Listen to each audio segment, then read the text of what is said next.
Praise the Lord. Greetings. We want to teach today about working efficiently and reporting.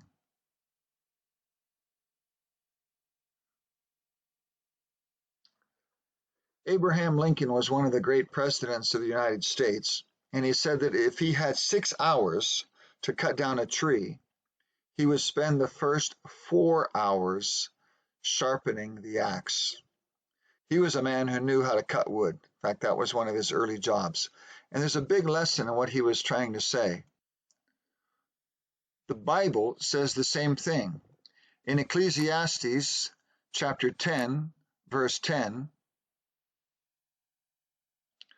the Bible says, "Using a dull axe requires great strength, so sharpen the blade." That's the value of wisdom. It helps you to succeed. Every one of us have probably cut down trees. I know when I lived in West Africa, they had some trees that were very large, and we used axes to cut them down. And it takes a lot of strength to cut down a tree, and how much more it takes if your axe is not sharp. So I want to talk to you today about working effectively and efficiently. There's a difference between these two words. In fact, you can pause the video and say them. Working effectively and working efficiently. What's the difference? Being effective is about doing the right things. That is, having an effect upon people. Hopefully it's a good effect. While being efficient is about doing things right. For example, translating the Bible into another language can be very effective. It can change a whole culture as the good news of Jesus Christ spreads. But if you take 30 years to do just the New Testament, you're not being very efficient. So we want to learn how to do things efficiently, do things the right way. Cutting down a tree with an axe that is very dull is not efficient. You're not being efficient. We also talk about efficiently as working smart, doing things in a smart way. Here are some quotes about working smart or working efficiently. Working hard and working smart sometimes can be two different things. A lot of people know how to work hard, but they don't find the best way to do something.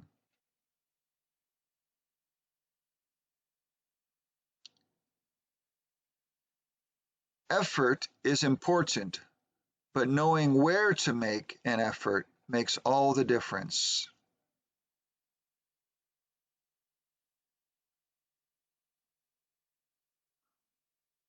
It's not how hard you work, but how much you get done. That's a very good quotation for us. You may work in the office all day, but very little was done.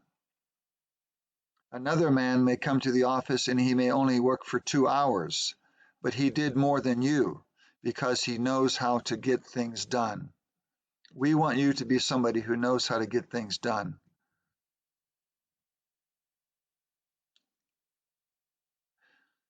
It is not the load that breaks you down. It is the way you carry it. You think of somebody carrying a load from the village to town maybe on their back, and it can break that person down. By the time they reach town, they can be very tired and maybe even have damaged their bones in their body. But if they had a wheelbarrow or a bicycle or maybe an ox or something else that they plan to use, they're able to carry it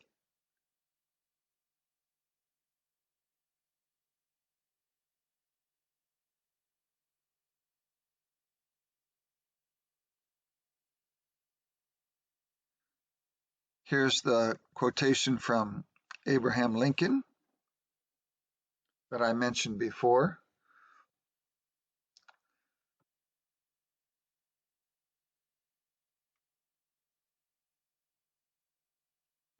Working smart doesn't mean you working less. It means working hard on what truly matters. Many times in a Bible translation, we can be working hard on things, but those are not the things that are going to be effective for the Bible translation.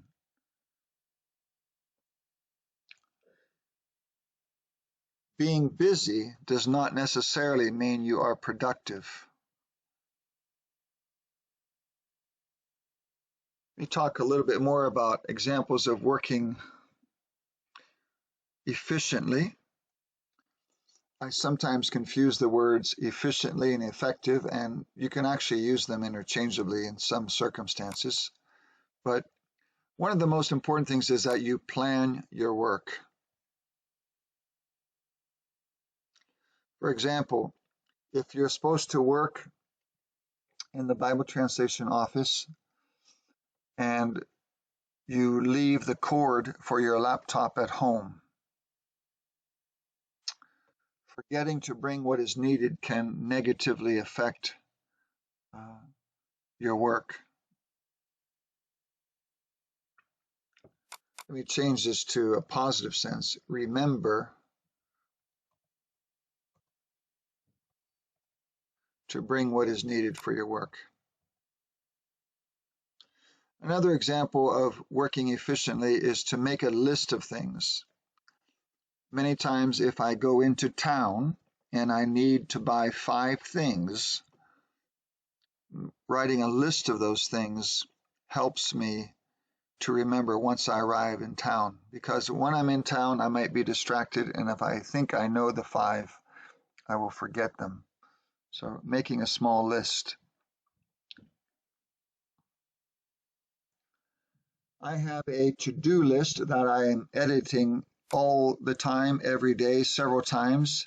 I have this list and I keep a list of the things that I need to do for the Bible translation project and my other work. So making a list can help you to work efficiently.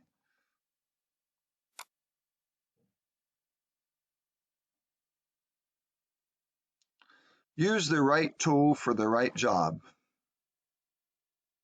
You don't use a garden hoe to cut down a tree, and you don't use a Word document to translate the Bible, because we have software called Paratext that is better than a Word document for translating the Bible.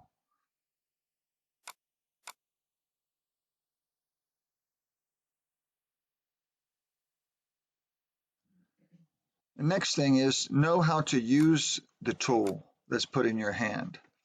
We'll be giving you training on how to use different computer programs. It's important that you know how to use the tool properly.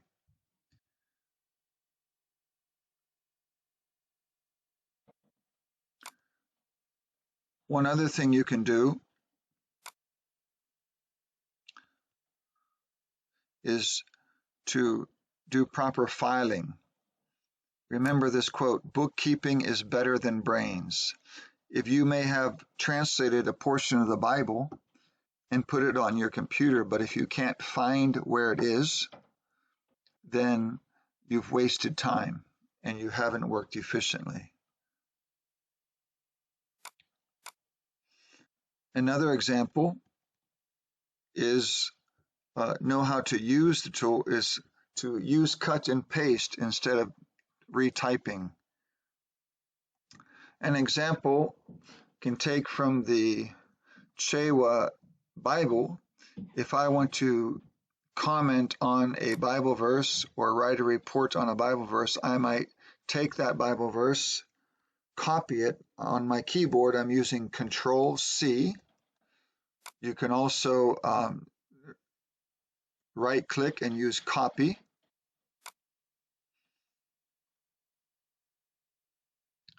And then when I need to comment on that Bible verse, I use Control V, or you can also use paste. I don't see the paste option there right now, but I know to use Control V. So now I have the Bible verse. Some people want to retype the whole thing. If you're working on your language and you're commenting about something, it could be just 1 or 2 words that you're commenting on. Better to use the copy and go to your document that you're writing that about, and again I'm using Control V. You can't see it on my keyboard, but I'm holding down the Control key and the letter V, and I'm pasting that in. It's much more accurate and it's much more efficient than trying to retype things. So there are many ways that you can work efficiently. That's just a quick list of 6 items. I want to go on now and give you a little bit more about working efficiently in the Bible Translation Project. Okay, I'm going to give you a list of 12 things. These are things that you can begin to apply even today in the Bible Translation Project that you're working in. The first one is that you use the last 15 to 30 minutes of each day to plan the next day. If, for example, you knock off at 17 hours, that means then at 16:45, you will stop working what you're working on and use the last 15 minutes to plan the next day. Planning is very important. Cultures and people that plan for the next day will be more efficient.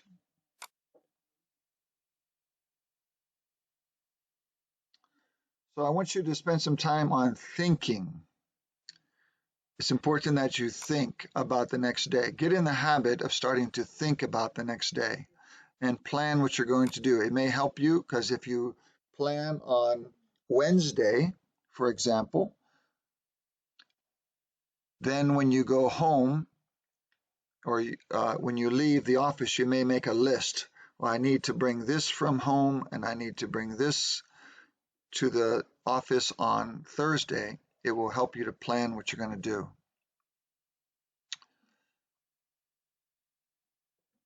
There's a saying, if you fail to plan, you plan to fail. If you fail to do this, then you're ultimately planning to fail in life. Another thing is important for you to do in the last 15 or 30 minutes of the day is to clean up your work area. When I lived in Lusaka, going to the bank was very difficult because there would be long lines, and you probably have seen long lines if you've been to Lusaka. Maybe it's the same in other towns where you live. You go to the bank and people are waiting outside in line for maybe more than an hour. That's a waste of time. It's not very efficient. So I tried to go to the bank one day at 9 hours. I was going to be there early. I was going to be the first customer, and I probably got there, maybe it was 8:50, and I was the first one at the door, and about 9:05 maybe they opened the door for the bank, and I got inside, but the person who was there to help me, they weren't ready. There was rubbish all over their desk.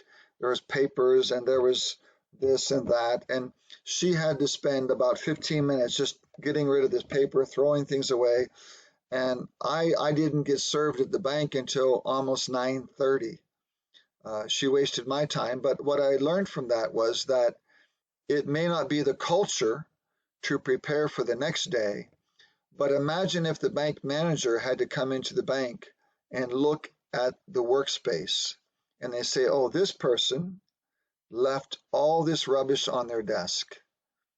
With the other desk over here, From another person, it looks neatly organized, and it looks like they're ready to start working the first thing in the morning. They even have on the top of their desk a plan of what they're going to do the next day. So I encourage you to uh, clean up your work area, get in the habit. I know it may not be what you're used to. You may be used to doing it in the morning, but we're here to work efficiently and not follow what maybe we've done in the past. Something else I've already mentioned, but is, or may have mentioned, but is prepare for your work to be done the next day. It might be finding the book on the library shelf that you need. It might be sending an email to somebody at the end of the day, reminding them that we have a meeting the next day. Prepare your work for the next day. And the last thing for this point is to, on the last 15 minutes of the day, you should complete and submit your daily report. And I'm going to tell you now about how to submit your daily work report. I want you to use the blank calendar for the current year and select one of those months. Paste that month into an email and add your report or write on it each day so that by the end of the month it's full. Let me give you an example of what I mean. You will receive in the email a calendar for the whole year. This is the calendar for 2021, and each month is shown and nothing is written on the dates on those calendar except for the days of the week and the month. Let's say, take for an example that you're going to do January. You're going to start reporting for your work in January. What you do is just select that month, and the way I select it, I'm taking my cursor and I hold down on the mouse button and I drag it across that whole month. And once I've done that, I can either right click on it and use copy, or what I like to do is just do Control C. Next, I'm going to open up a new email. Show you how I will open up I'm going to open up a new email, and you would put down who the email is to. You might be sending it to Tokolea Bible Translation. I'll just put down the Tokolea Committee, whatever the email address is, and you'll write down report or daily work report for January 2021, and should copy whoever is needed. It might be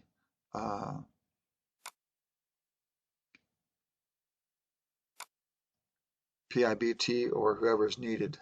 And then in that, I'm just going to use Control V. You can't see it on the screen, but I'm pushing down the Control button and the letter V on the keyboard. And now it's pasted in the entire month.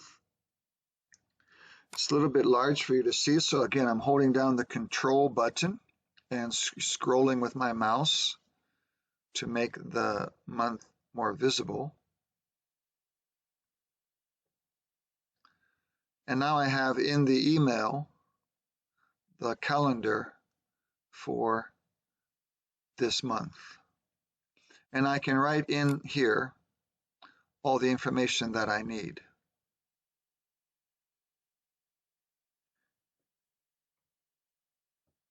So you can do an electronic copy, as I showed you on the email, or you can do a hard copy. A hard copy means that it's a printed page and you just use an ink pen to write down the information.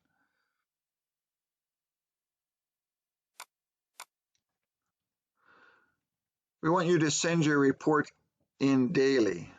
Send the report in daily.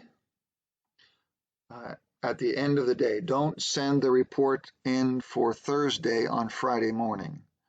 The report for Thursday should be sent in close to the time when you knock off. Also, don't send the report in for Thursday at lunchtime if you're still working until 17 hours. So send it in daily. You just make that clear at the end of that particular day. Something else,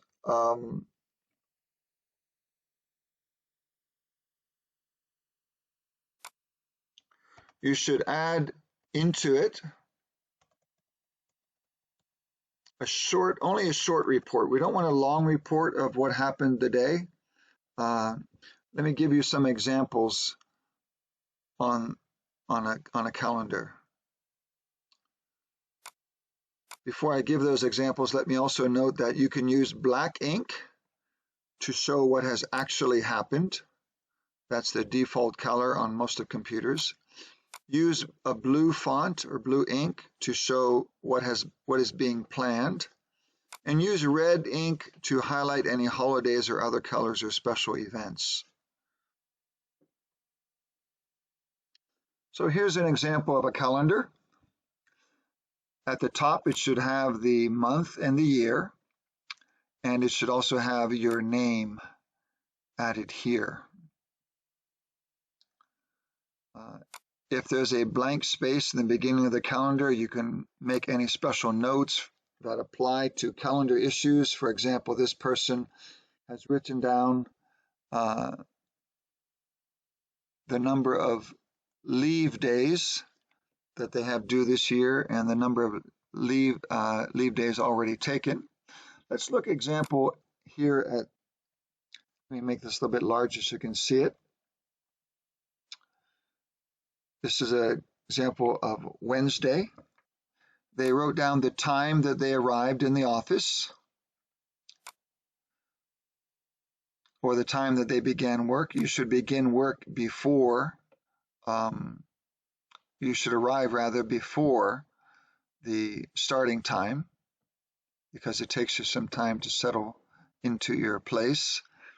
And what they did this day was they were listening to the Gospel of Luke. They hadn't finished listening to the Gospel of Luke. They listened to it. They listened from chapters 21 to 24. And then they did background work, and they knocked off at 17 hours. So right there you have an example of a daily report. You don't need to write a lot. You just need to write the start time, your end time, and to be consistent, rather than write 17 hours, we could write it like that. But I can see that I wrote it in two different forms also for Thursday. So just write down the major points. You don't need to write down every detail that happens. Let's take this example for Thursday. A person arrived or began work at 8 o'clock. They had a team meeting. Then they worked with the exeget on Luke chapter 5. And again, the time they knocked off. And to be consistent with our format, I'll just write it like that. Oh, wrong keystrokes. Again, wrong keystroke. Let me try this again. There we go. Okay, here's an example from later in the week. This person came on Friday. They came in a few minutes late. They didn't start work until 8:04, so they worked a little bit extra. They had a planning session that day, and then they worked on internalization, and they wrote down what particular scriptures they worked on the internalization of. Luke chapter 5, verses 17 to 26. You notice on Thursday, they worked with the exeget on the whole chapter. So it's not necessary, if you do the whole chapter, it's not necessary to write down the verses.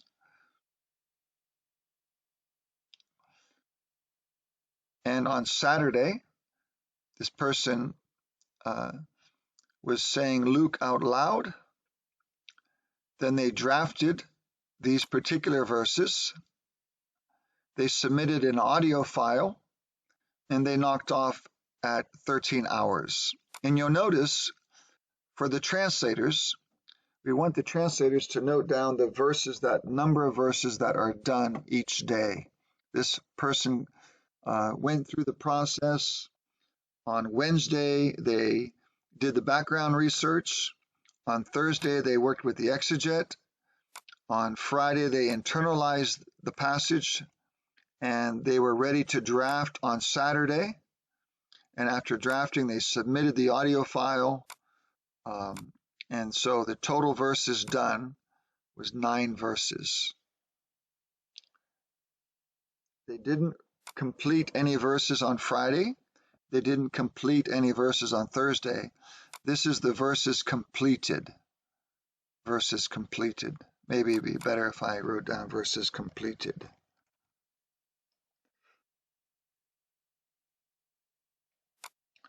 Let's take a look at another example, because I want you to know how to fill out these reports. Going to Monday of the next week, you can see that this person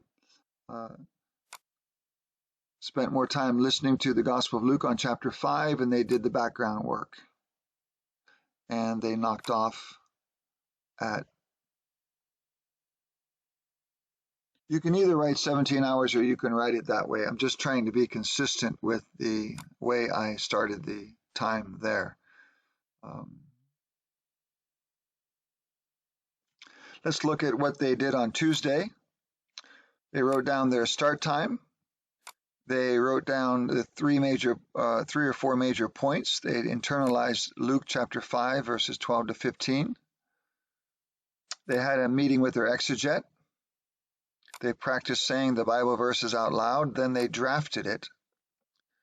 And they knocked off at 17 hours. And that day they completed 3 verses. Notice again, they're not recording the number of verses on Monday because they hadn't completed. These should be verses completed. Let's look at Wednesdays. They reported that they came in at 8 o'clock.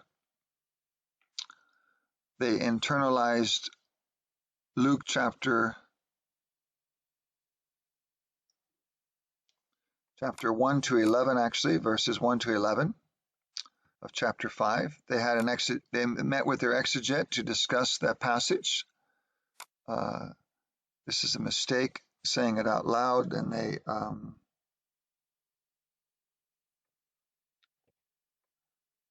this person noted that on this day they completed 0 verses. That's okay. You can either leave that blank, not write it there at all, or you can write down every day. It might be good to write down every day for the translators, verses completed, verses completed. That helps us to keep better records. The next day they came in a half hour late. Maybe they got delayed because of something. They met somebody on the way. So they also worked a half hour later to make up for that missed time. They drafted Luke chapter 5, verses 1 to 11. They submitted the audio file.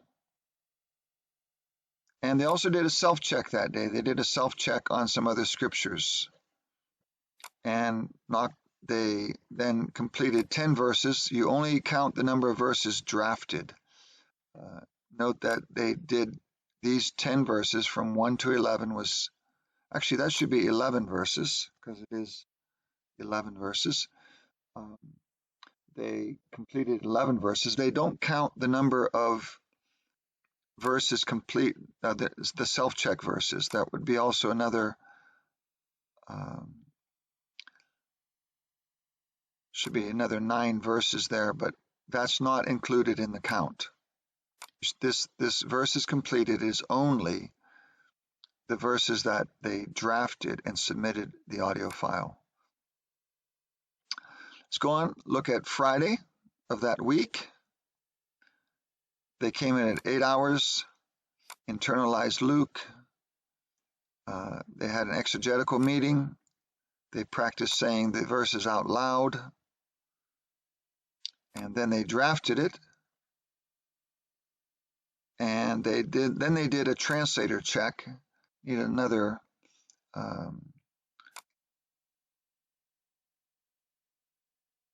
bullet point here.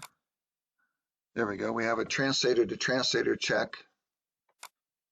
And notice that we abbreviate translator to translator check with a T-T. There's not a lot of space on this calendar to write things out. And verses completed. I think this was a mistake. I need to write down here that they actually did 5 verses. Or maybe not. I think this was a mistake on my example. Let me remove this line. And so that day they only internalized it. They did the exegetical check. They said things out loud, but it was actually on Saturday that they practiced saying it out loud second time.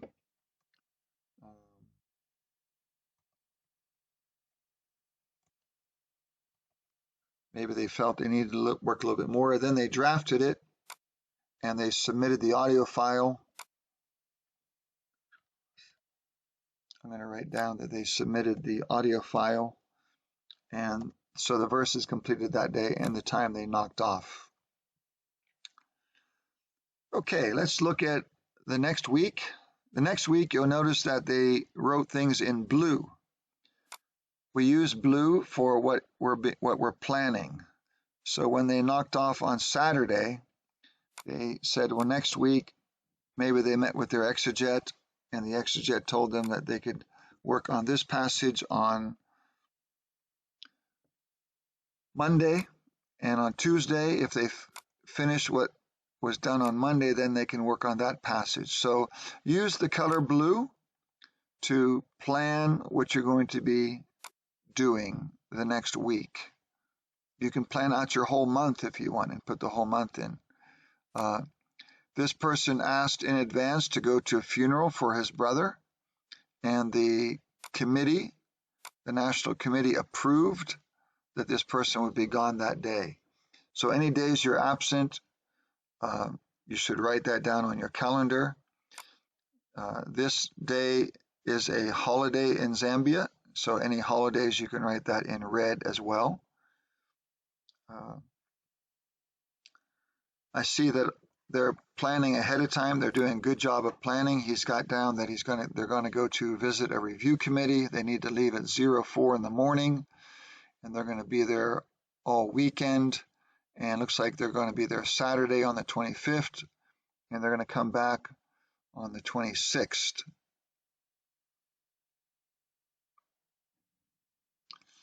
And there's another review committee meeting that's going to be on the 30th, starting at, or actually this is a seminar that starts at 9, and they're going to be all day on Friday on that seminar. So this is an example of what a calendar might look like at the end of the month. And each day in your email, you can add to and update what is going on. Or if you have a hard copy, you can take a picture of it or a scan of it and send in the hard copy if you're doing it on a hard copy. A couple other points on reporting. When you are away from the office, for example, you may go to a review committee and stay there for 2 or 3 days. You should continue to report. That's not an excuse not to be reporting. You can, if you don't have internet connection there, if you don't have email, you can plan ahead and bring a hard copy of your calendar for that month and continue to add to it. Then when you get back to the office, you add in the details and you send in your report. It's important for you to show what time you started and ended work that day. Not the time you arrived in the office, but the time you started work. Maybe if you arrived at 7:50, you should start work at 8 hours. Recording your extra time on your calendar helps you to know if you need some extra days off during the next month.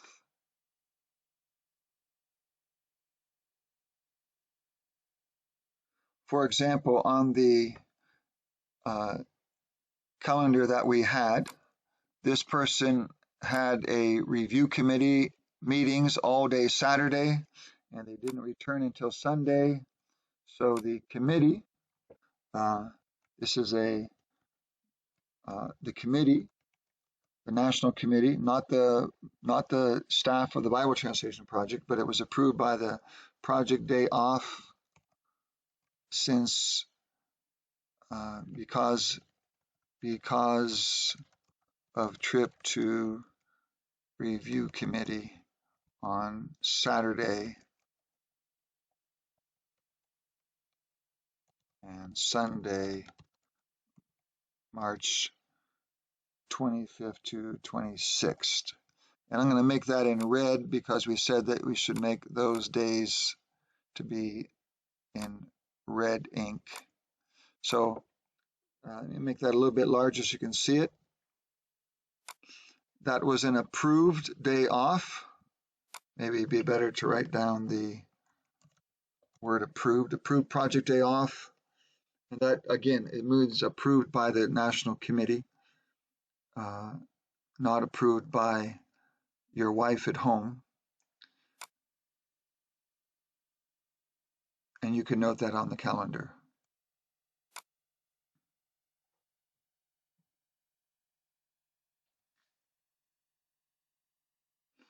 Request for days off for funerals or sicknesses. A request should be submitted to the National Committee and copy PIBT.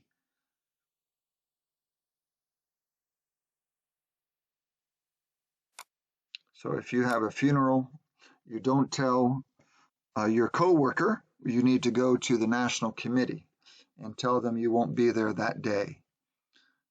Don't tell your coworker to go tell the National Committee. It is up to you to tell the National Committee.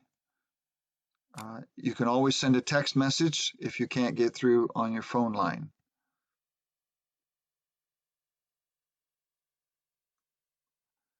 You should submit a plan to the National Committee and copy PIBT for approval 2 to 3 weeks in advance for when you would like to take your holiday time. That's very important.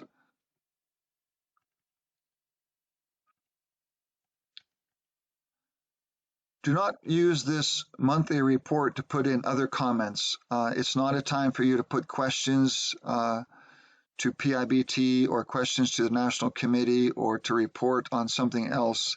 This is only for reporting your time that you arrive or the time you start work, the time you knock off, and major points of what was done that day and for you to use for planning. Do not use this for other purposes.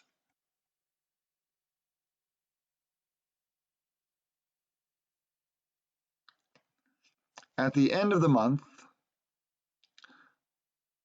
you should put your entire month report into a Word document and give it a name.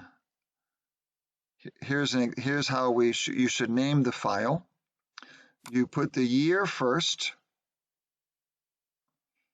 If it's 2021, then you change it to 2021. Then followed by the month with this one space between them. And then your name. Be helpful if you set it off with hyphens. Your name should be there. And then it should say work report. So that needs to be attached to an email.